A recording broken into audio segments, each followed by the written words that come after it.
Hello football fans, কেমন আছে সবাই? আশা করি সবাই অনেক অনেক ভালো আছো। আর আজকের এই ভিডিওতে আমরা কথা বলবো বার্সার নতুন সাইনিং রাশফোর্ডকে নিয়ে। রাশফোর্ডে বার্সার কি সম্ভাবনা আছে, তিনি বার্সার জন্য একটা গুড সাইনিং নাকি ব্যাড সাইনিং, এই সমস্ত কিছু আজ টেকটিক্যাল দৃষ্টিকোণ থেকে আমরা বিচার বিশ্লেষণ করব। সো ভিডিও অনেক ইন্টারেস্টিং হতে যাচ্ছে, না টেনে একদম শেষ পর্যন্ত দেখুন। রাশফোর্ডকে যখন বার্সেলোনা সাইন করায় তখন গোটা ফুটবল দুনিয়া দুই ভাগে বিভক্ত হয়ে গেছে। এক ভাগ ফুটবল ফ্যানদের মধ্যে রাশফোর্ডের একটা সময় যে ক্যালিবার ছিল, তিনি তার ধারে কাছে পৌঁছাতে পারেনি। মোটামুটি তার ক্যালিবার অনুযায়ী তাকে এখন ব্যর্থই বলা যায়। আর এই ধরনের একজন ফ্লপ হয়ে যাওয়া খেলোয়াড়কে বার্সেলোনা নিয়ে এসেছে তাদের টিমে পারফর্ম করার জন্য।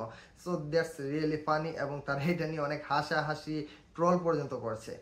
অন্য পক্ষ আবার ভাবছে যে Rashford is a fantastic signing for Barcelona, এবং বার্সাকে তিনি অনেক কিছু অফার করতে পারেন। তাদের কেউ কেউ আবার এতটাই এক্সাইটেড হয়ে যাচ্ছে যে তারা কিলিয়ান এমবাপ্পে আর ভিনিসিয়াস জুনিয়রের সাথেও রাশফোর্ডকে তুলনা করা শুরু করে দিয়েছে। তো প্রথম পক্ষের যে মতামতটা, অর্থাৎ রাশফোর্ড ম্যানচেস্টার ইউনাইটেডে ব্যর্থ ছিলেন আর এই ধরনের একজন ব্যর্থ খেলোয়াড়কে বার্সেলোনা তাদের টিমে নিয়ে এসেছে, এটা কতটা হাস্যকর বা কতটা ফানি, এই ব্যাপারটা নিয়ে আমরা দৃষ্টিপাত করবো। হ্যাঁ, রাশফোর্ড যখন ম্যানচেস্টার ইউনাইটেডের হয়ে তার কেরিয়ার শুরু করেছিলেন তখন তাকে আগামীর একজন বড় তারকা হিসেবে দেখা হচ্ছিল। তার যে ক্যালিবার ছিল, তার যে পটেনশিয়াল ছিল, সবকিছু মিলিয়ে ফুটবল ফ্যানরা ধরে নিচ্ছিল যে নেক্সট কিছু ইয়ারের মধ্যে Rashford will B A Ballon d'Or contender, he will B a fantastic beast of football.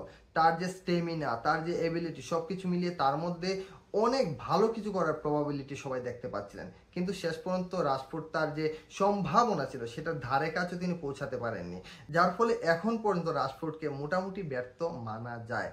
তবে রাশফোর্ড এখানে কেন ব্যর্থ হয়েছেন? তিনি তার সম্ভাবনা অনুযায়ী পারফর্ম করতে পারেননি কেন? তিনি তার ক্যালিবার অনুযায়ী, তার যে প্রবাবিলিটি ছিল সেটা অনুযায়ী কেন তিনি অতটা উচ্চতায় পৌঁছাতে পারেননি? এর কারণ Manchester United. Manchester United is the team যেখানে রিসেন্ট টাইমে যারাই গিয়েছে তারা ব্যর্থ হয়েছে। ইয়াং ট্যালেন্ট থেকে শুরু করে একদম লিজেন্ডারি ঘরানার ফুটবল পর্যন্ত সবাই ম্যানচেস্টার ইউনাইটেডে যাওয়ার পর ব্যর্থ হয়েছে। ক্রিস্টিয়ানো রোনালদোর মতো একজন মহা তারকা, তিনি জুভেন্টাস থেকে যখন ম্যানচেস্টার ইউনাইটেডে যান তখন বিশাল একটা হাইপ ক্রিয়েট হয়েছে যে Manchester United is going to rule again. But United effect এতটা ভয়াবহ প্রভাব ফেলে তার উপর যে ফার্স্ট সিজনটা মোটামুটি ভালো করার পরেও সেকেন্ড সিজন থেকে রোনালদো তার ফর্ম হারিয়ে ফেলেন। ইউনাইটেডের বেঞ্চে তার জায়গা হয়। ইউনাইটেডে থাকার সময় রোনালদোর ফর্ম এতটাই ড্রপ করে গিয়েছিল যে তিনি বিশ্বকাপের মতো আসরে পর্তুগালের বেঞ্চে থাকতে হয়েছিল। রেগুলার স্টার্টিং 11-এ তিনি জায়গা হারিয়ে ফেলেছিলেন। শেষ পর্যন্ত রোনালদো যখন ম্যানচেস্টার ইউনাইটেড ছাড়েন তখন তিনি ইউরোপ ছেড়ে সৌদিতে চলে যান। ক্যাসিমিরো রিয়াল মাদ্রিদের আরো একজন বড় তারকার নাম, যাকে সর্বকালের অন্যতম সেরা ডিফেন্সিভ মিডফিল্ডার হিসেবে বিবেচনা করা হয়। সেই ক্যাসিমিরো রিয়াল মাদ্রিদে থাকা অবস্থায় তার একদম টপ পারফরমেন্স যখন করছিলেন তখন সিজন শেষে সবকিছু জিতে যাওয়ার পর তার মনে হয় যে তার কেরিয়ারে একটু নতুনত্ব দরকার, একটু চ্যালেঞ্জ দরকার। তখন তিনি রিয়াল মাদ্রিদ ছেড়ে চলে যান ম্যানচেস্টার ইউনাইটেডে চ্যালেঞ্জ নেওয়ার জন্য, এবং সেই চ্যালেঞ্জের রেজাল্ট ছিল খুবই ভয়াবহ। Casemiro was completely destroyed by Manchester United. United effect তাকে এমনভাবে ঝেঁকে ধরেছিল যে তিনি ব্রাজিল জাতীয় দলে পর্যন্ত জায়গা হারিয়ে ফেলেন। যদিও ফার্স্ট সিজনটাতে তিনি মোটামুটি ভালোই করছিলেন, কিন্তু সেকেন্ড সিজন থেকেই ইউনাইটেড কার্স রাইট নাও যেটাকে বলা যায়, সেই ইউনাইটেড কার্স তাকে ঝেঁকে বসে এবং ব্রাজিল জাতীয় দলে পর্যন্ত তিনি জায়গা হারিয়ে ফেলেন। যদিও আনচেলত্তি ব্রাজিলের কোচ হয়ে যাওয়ার পর তাকে আবার দলে কল করেছেন, বাট যেটা হওয়ার সেটা হয়ে গেছে। Casemiro is not that Casemiro right now. আরেকজন লিজেন্ডারি খেলোয়াড় যিনি অনেক অল্প বয়সে এত বেশি সাফল্য পেয়েছিলেন যে তাকে কেরিয়ার শেষে রিয়াল মাদ্রিদের তো বটেই, সর্বকালের সেরা সেন্টার ব্যাকদের মধ্যে জায়গা করে নিতে পারবেন বলেই সবাই ধারণা করে নিচ্ছিল, রাফায়েল ভারানে। সেই ভারানে রিয়াল মাদ্রিদের হয়ে দারুণ কিছু সিজন পার করার পর, অনেক ট্রফি জেতার পর তিনি সিদ্ধান্ত নেন তার কেরিয়ারে একটু নতুনত্ব দরকার, একটু চ্যালেঞ্জ দরকার, এবং চ্যালেঞ্জ নেওয়ার জন্য তিনি সবচাইতে চ্যালেঞ্জিং ক্লাব যেটা পারফর্ম করার জন্য সেই ম্যানচেস্টার ইউনাইটেডে চলে যান। আর ম্যানচেস্টার ইউনাইটেডে যাওয়ার পর রাফায়েল ভারানের অবস্থা এতটাই খারাপ হয়ে গিয়েছিল যে শেষ পর্যন্ত তিনি অফশোরে চলে যান, রিটায়ারমেন্টে চলে যান। তো শুধুমাত্র লিজেন্ডারি খেলোয়াড়দের ব্যাপারে যে এমন তা নয়, আপনি সানচুর কথাই ধরেন। সানচু ডর্টমুন্ডে থাকতে অসাধারণ খেলছেন, he was a beautiful prospect of football. সবাই ধারণা করে নিচ্ছিল যে in future Sancho is going to be a big thing of football.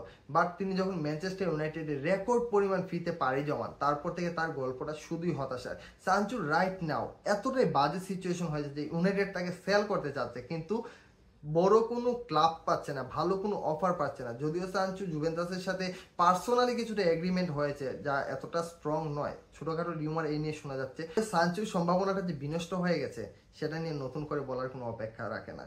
অ্যান্টনির কথাই ধরেন, অ্যান্টনি আয়াক্সে থাকতে দুর্দান্ত খেলতেন, তার পারফরমেন্সে মোহিত হয়নি এমন ফুটবল ফ্যান পাওয়া দুষ্কর। সেই অ্যান্টনিকে ম্যানচেস্টার ইউনাইটেড যখন কিনে নিয়ে যায়, তারপর অ্যান্টনির ফর্ম এতটাই ড্রপ করে, প্রথম কয়েকটা ম্যাচ যদিও ভালো করেছিলেন, কিন্তু তারপর তার ফর্ম এতটাই ড্রপ করে যে শেষ পর্যন্ত তিনি মিম ম্যাটেরিয়াল হয়ে যান। তাকে নিয়ে সামাজিক যোগাযোগ মাধ্যমগুলোতে রীতিমতো ট্রলের বন্যা হচ্ছিল।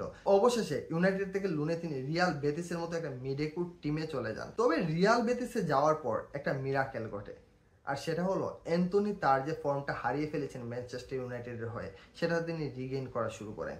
অনেকগুলো ম্যাচেই গত সিজনে তিনি রিয়াল বেতিসকে রেজাল্ট এনে দিয়েছেন, দুর্দান্ত কিছু গোল করেছেন, দুর্দান্ত কিছু পারফরমেন্স দেখিয়েছেন, এবং এ থেকে গোটা ফুটবল দুনিয়ার সামনে আরেকটা সত্য উন্মোচিত হয় যে আসলে সমস্যাটা প্লেয়ারদের মধ্যে না। অ্যান্টনির এই পারফরমেন্স যেন চিৎকার দিয়ে বলে যে প্লেয়ারদের মধ্যে সমস্যা না, সমস্যাটা ম্যানচেস্টার ইউনাইটেডে। সেটা ম্যানেজমেন্টের সমস্যা নাকি কোচিংয়ের সমস্যা নাকি অন্য কোথাও সমস্যা কেউ জানে না, বাট ম্যানচেস্টার ইউনাইটেডে যারাই যাচ্ছে তারাই তাদের ফর্ম হারিয়ে ফেলছে, তাদের সম্ভাবনা সব বিনষ্ট হয়ে যাচ্ছে, তাদের যে প্রতিভা সেটা নষ্ট হয়ে যাচ্ছে।